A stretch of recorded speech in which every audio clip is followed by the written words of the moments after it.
Hoy vamos a ver cómo representar gráficamente nuestros datos de una muestra. Vamos a ver aquí únicamente dos formas de representación gráfica, por histograma o bien por la gráfica de caja y bigotes. Muy bien, entonces para ver cómo hacer una gráfica de histograma, lo primero que hay que tener en cuenta es el concepto de frecuencia. Entonces la frecuencia estadística es la cantidad de veces que se repite una observación durante la realización de un muestreo. Entonces hay varios conceptos de frecuencia, uno de ellos es la frecuencia relativa.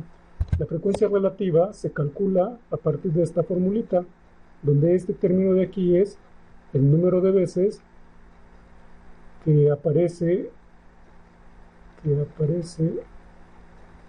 el dato X, ¿va? Y n es el número de muestras o el número de mediciones que se hicieron. Por ejemplo, aquí tenemos esta tabla. Esta tabla consta de 40 mediciones que se hicieron a 40 cigarros, la cantidad de nicotina en miligramos que tenía cada cigarro. Entonces miren, por ejemplo, aquí pues la cantidad o el tamaño de la muestra es de 40 y miren, por ejemplo, aparecen dos veces en 1.79, es decir, la frecuencia relativa para 1.79 es igual a el número de veces que aparece ese dato dividido entre el número de muestras, ¿no? Entonces esto me quedaría en 0.05. Ese es el concepto de frecuencia relativa. Este es muy útil cuando uno trabaja con probabilidades, que lo vamos a ver un poquito más adelante. Sin embargo, cuando uno hace una representación gráfica, trabajar con frecuencia relativa de un solo número no es necesariamente conveniente. Para ello se trabajan frecuencia por clases. Entonces, ¿qué es una clase? Ahorita vamos a ver el concepto de lo que es una clase y cómo trabajar frecuencias por clases. Entonces aquí nada más la recomendación: cuando el tamaño de muestra es considerablemente grande y los datos numéricos muy diversos, conviene agrupar los datos por clases. Por ejemplo, si ustedes tienen un grupo de personas que oscilan entre, vamos a suponer, que oscilan entre 7 años de edad hasta 80 años de edad, y tienen 1000 personas, pues conviene más sacar la frecuencia por clases, es decir, por agrupamiento de datos. Es decir, van a decir, ok, ¿qué frecuencia tienen personas entre 7 y 10 años de edad? Es decir, aquí ya tienen una clase. Van a contar todas las personas que entran en este rango de edad. Entonces, ese es el concepto de clase, trabajar por datos agrupados. Entonces, miren, regresando aquí a nuestra tablita previa, con la muestra, la cantidad de miligramos de nicotina en 40 cigarros, pues tenemos datos muy dispersos, ¿no? Si nosotros sacamos una frecuencia relativa por dato, pues vamos a tener, no sé, a lo mejor 30 frecuencias diferentes, ¿no? Entonces conviene más agrupar en datos, es decir, por ejemplo, trabajar cuántos cigarrillos contuvieron de 1 a 2 miligramos de nicotina, ¿no? O bien, cuántas muestras hay entre 1.9 y 2.0 miligramos de nicotina. Entonces, miren, a eso lo llamamos una clase, es decir, la clase que está entre 1.9 y 2.0. Entonces, por ejemplo, si checamos aquí la tabla, tenemos 4 datos, ¿no? Miren, el 1.97 entra en este rango, ¿no? El 1.92 entra en este rango, el 1.93 entra en este intervalo y bien el 1.9. Y ya no hay otros datos que entren en esta clase o en ese intervalo. Entonces aquí la frecuencia es 4 entre 40, porque tenemos 4 datos que entran en ese intervalo de medición. Ese es el concepto de clase: agrupar datos por diferentes valores, ¿no? En este caso yo puse un ejemplo, una clase de 1.9 a 2.0. Entonces aquí una pregunta que puede surgir es: ¿cuántas clases hay que crear dado una muestra de datos. Entonces, algunos libros mencionan que se recomienda emplear entre 5 y 20 clases, y cuando los datos son muy pocos, entre 5 o 6 clases, y bien, si son muchos, pues se suelen requerir más clases. Y en mi experiencia, prácticamente uno va ajustando el número de clases dependiendo de la cantidad de datos. No necesariamente se tiene que seguir este formalismo, pero sí es muy útil. Hay otras reglas que nos permiten definir cuántas clases debemos de determinar dependiendo de nuestra cantidad de datos. Una de ellas es la regla de Studer, que me dice que el número de clases que debo de utilizar está dada por esta ecuación, donde aquí esta n es el número de muestras que tengo. Y bien, hay otra regla que se llama la regla de Balaman.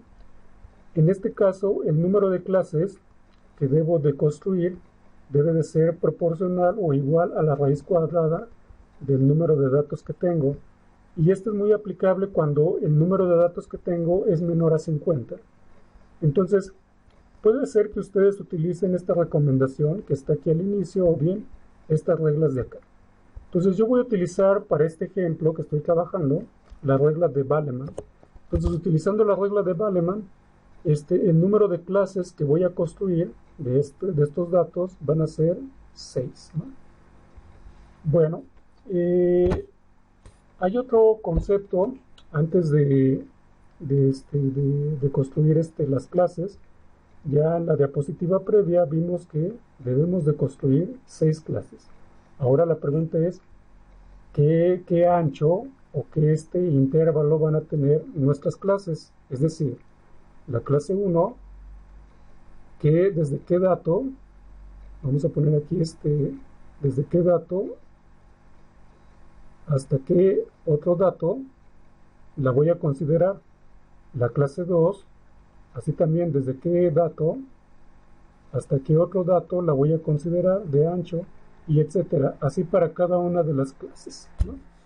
Entonces hay una formulita que me dice cuánto debo de considerar ese ancho de clases, y esa formulita está dada por esa ecuación que me dice lo siguiente: el intervalo de clase es igual a el rango dividido entre el número de clases. Entonces, ¿quién es el rango? El rango es el dato máximo o mayor que tengo de todos mis datos menos el dato menor o el dato más o el dato mínimo que tengo de todos mis datos. Entonces, miren, regresando aquí al ejemplo. Aquí tengo 40 datos. Si ustedes observan, el dato o el máximo valor que tengo de estos datos es este de aquí, 2.55. Entonces este sería el X mayor. Y si ustedes observan, el dato mínimo de estos 40 datos es este de aquí. Entonces este sería mi dato menor. Entonces así yo obtengo el rango para poder calcular el intervalo de clase. Entonces sustituyendo ahí, en esta formulita sería 2.55 menos 0.72 me da 1.83.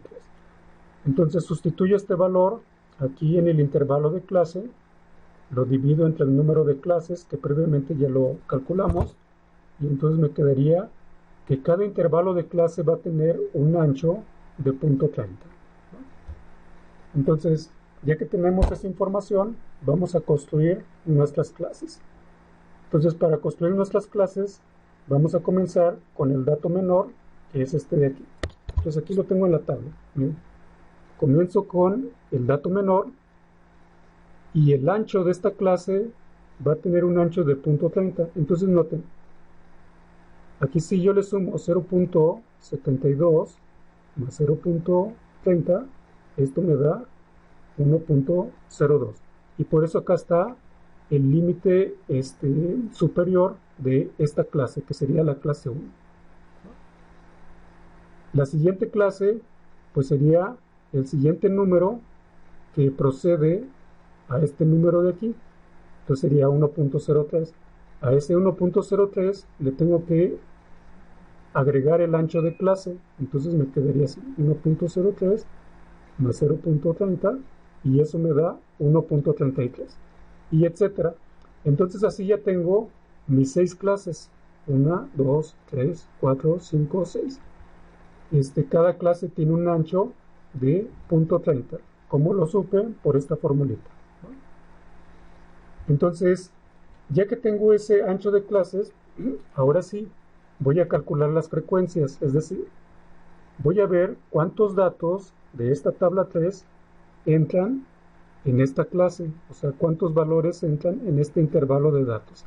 Y así para cada clase voy a contar la frecuencia de cada de los datos que aparecen. Entonces, antes de hacer ese ejercicio, que lo voy a hacer por lo pronto en Excel, hay otro concepto que se utiliza al momento de graficar los histogramas, y ese concepto es el de marca de clase.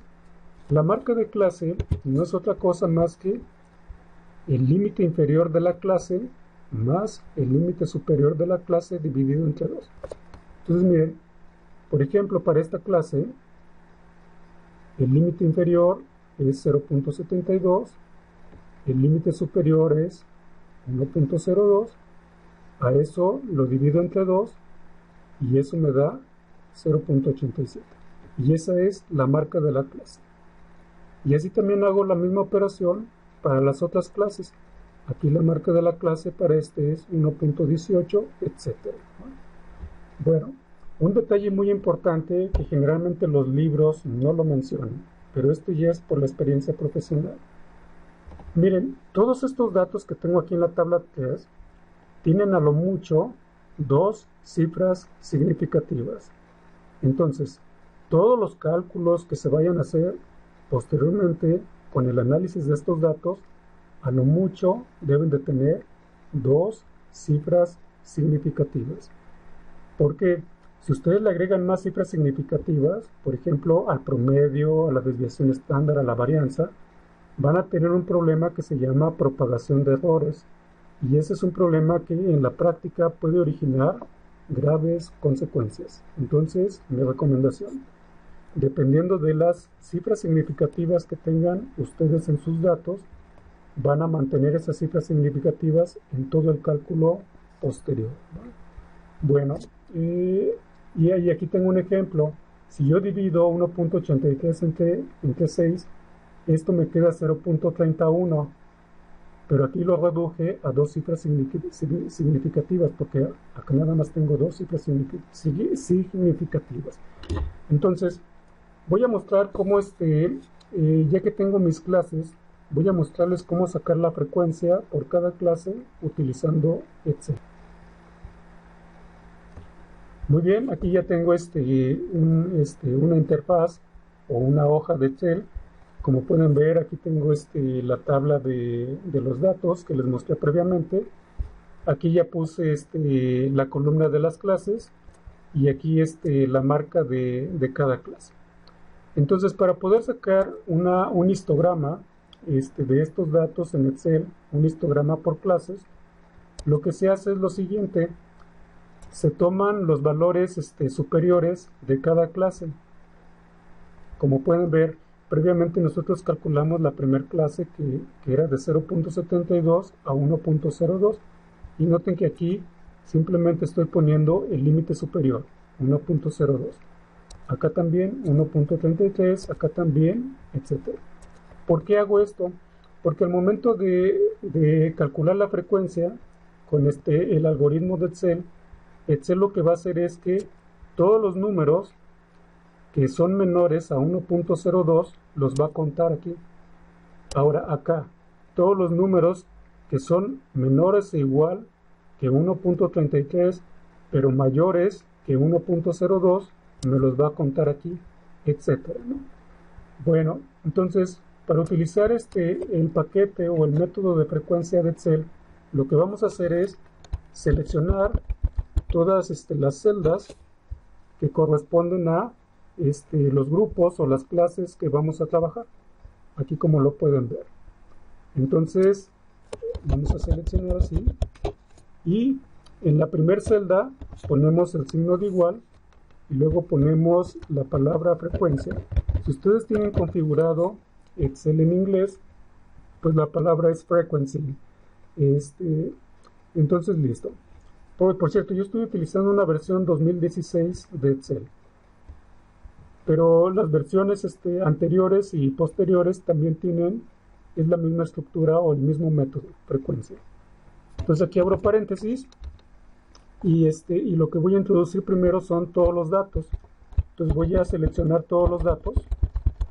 Ahí están. Y en este caso, en esta versión 2016, aquí me pide, en vez de poner punto y coma, simplemente poner coma. Y ahora voy a poner los grupos. ¿Quiénes son los grupos? Son estos de acá, ¿no? Entonces selecciono todos esos datos y listo, cierro paréntesis. Entonces, como estamos trabajando ya con un vector o una matriz en Excel, lo que vamos a, para que nos dé resultado, vamos a presionar primero el botón Shift y luego el botón Control y luego el botón Enter. Y listo, aparece ya la frecuencia.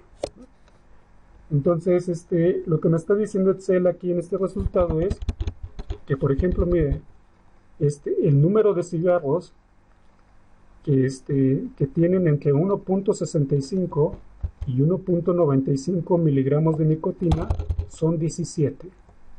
O por ejemplo, el número de cigarros que tienen entre 1.34 y 1.64 miligramos de nicotina son 8 en esta muestra de datos.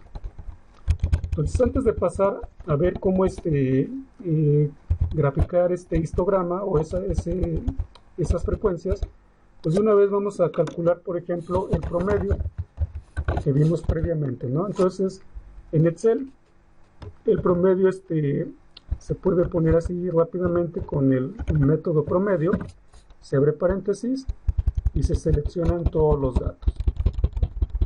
Entonces se cierra paréntesis, se da Enter y listo.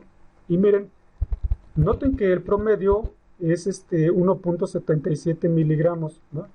Noten que efectivamente esto concuerda con el histograma o con el rango de frecuencias. Como el mayor peso de los cigarros están en esta clase, en este intervalo, noten que este intervalo contiene al promedio y por eso vemos ahí ese detalle. Era lo que les mencionaba, ¿no? El promedio es más o menos el valor más probable que puede suceder en una muestra. Es decir, si yo cierro mis ojos y elijo al azar cualquier dato de aquí de esta tabla, lo más probable es que mi dato va a caer en esta clase, porque ahí está el promedio. Y bien, la varianza, pues aquí simplemente se calcula así. Y si entonces de la muestra es simplemente la variable var.s, como estamos aquí en una muestra y no en toda la población, recuerden ese concepto que les mencioné previamente. Y bien, ahí está, ¿no? 0.15, la desviación estándar, la podemos conocer así, estándar, y también estándar de la muestra, así. Y entonces, aquí calculamos, y miren, ahí me da la desviación estándar. Bueno, pues vamos a ver cómo graficar. Para graficar en Excel un histograma, ya que tenemos ya la tabla de frecuencias, pues vamos a elegir la marca de clase, vamos a elegir los resultados de frecuencias y nos vamos aquí en la opción insertar y nos vamos aquí en el icono de insertar gráfico, en este caso columnas o barras. Entonces voy a poner este dato.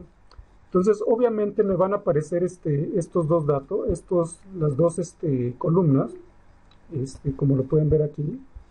Y eso no es la forma correcta de hacer una exposición, ¿no?, de datos, ¿no?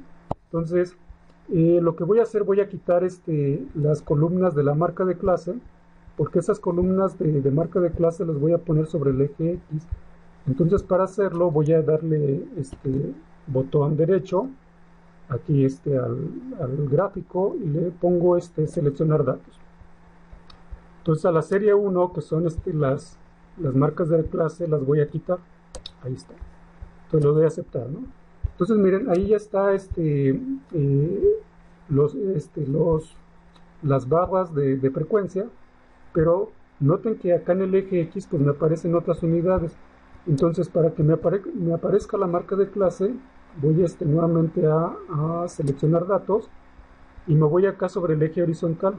Y entonces aquí le doy editar, y aquí voy a elegir rango de datos, que es la marca de clase, ¿no? Entonces aquí le voy a dar aquí, estos de aquí, que es hasta aquí, ahí está, y le doy a aceptar y aceptar. Entonces miren, ya me apareció la marca de clase sobre el eje el eje X, ¿no? Acá el eje Y pues es la frecuencia, ¿no? Miren, por ejemplo, para la clase 1.65, 1.95, que su marca de clase es 1.8, tenemos 17 datos, ¿no? Entonces ya nada más para, digamos, hacerlo un poquito más elegante, déjenme hacerle un poquito de edición a este gráfico. A ver, me voy a ver, dar formato a serie de datos. Entonces voy a quitarles el ancho entre columnas. Entonces pueden ver que el ancho ya se puso, es menor. No sé, por ejemplo, aquí voy a poner un título. No le doy clic. A ver, vamos a quitar esto. Ahí está. No sé, vamos a ponerle distribución o histograma de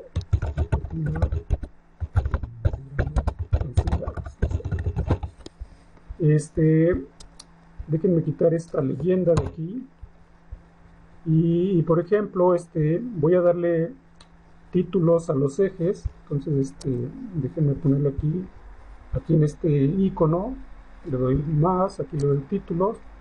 Entonces aquí le voy a poner frecuencia,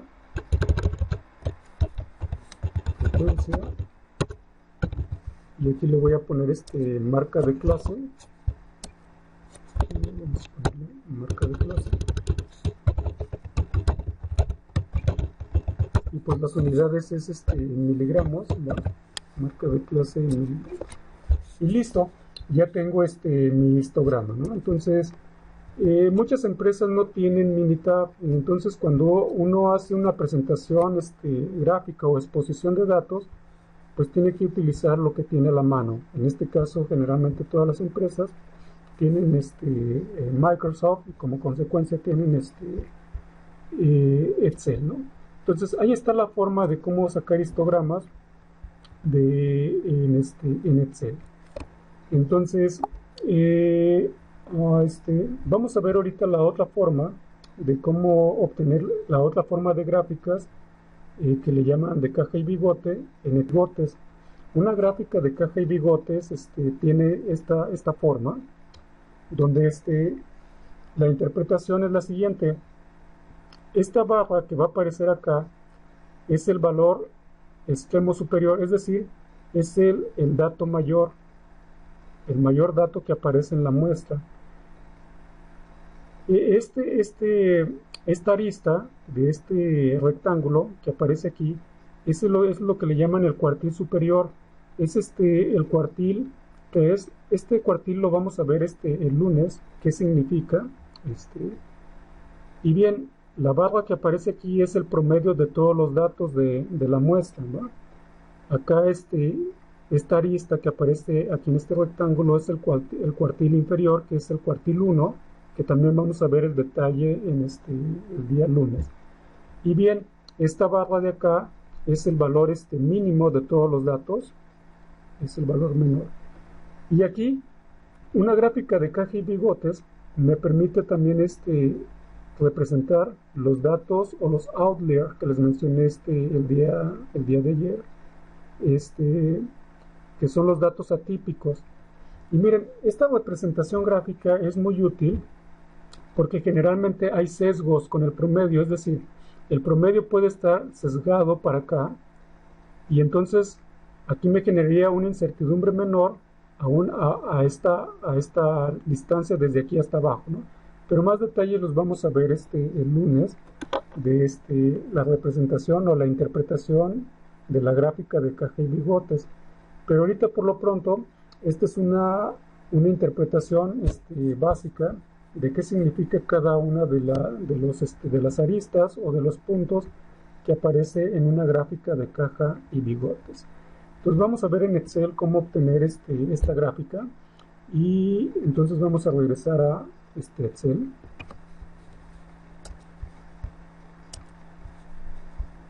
Y listo, miren, aquí estamos nuevamente en Excel. Entonces, para obtener la gráfica de caja y bigotes de esta tabla 3, tuve que poner todos los datos en una sola columna, porque si trabajo los datos con las 4 columnas, el algoritmo de Excel me va a generar 4 gráficas de caja y bigote, pero nada más quiero una. Entonces miren, aquí está la tabla 3, pero como les decía, puse todos los datos en una sola columna. Entonces, para hacerlo es muy fácil, simplemente seleccionamos todos los datos, ahí está seleccionados, le damos insertar, y nos vamos aquí a la opción de gráficos recomendados. Le damos clic, y le damos aquí en el icono todos los gráficos. Entonces aquí ya nos aparecen varias opciones, y aquí está la opción de cajas y bigotes. Le damos clic ahí y listo. Miren, ya automáticamente ya nos lo va a generar. Entonces aquí está, ¿no? Le damos clic enter y listo. Ahí está nuestra gráfica de caja y bigotes. Y miren, como les decía previamente, lo pongo un poquito en zoom. Miren, tenemos dos valores atípicos, que es el 0.72, de aquí, y este valor atípico, que es el 0.85. Y bueno, aquí déjenme ver, a ver si, miren, el valor mínimo que esta gráfica de caja y bigotes me considera es el 1.09, y el valor máximo, miren, es el 2.55. Y noten aquí el promedio, y a ver si me lo da, miren, ahí está, 1.77, que fue lo que calculé previamente, ¿no? Entonces aquí también le pueden poner títulos a los ejes, etcétera. Y como les decía, estos valores atípicos en cálculo de promedios pueden generar sesgos. Y miren, como ven, noten que el promedio está sesgado hacia acá abajo. Entonces, por lo pronto, este es el video tutorial. Cualquier duda pueden enviarme un correo. Saludos.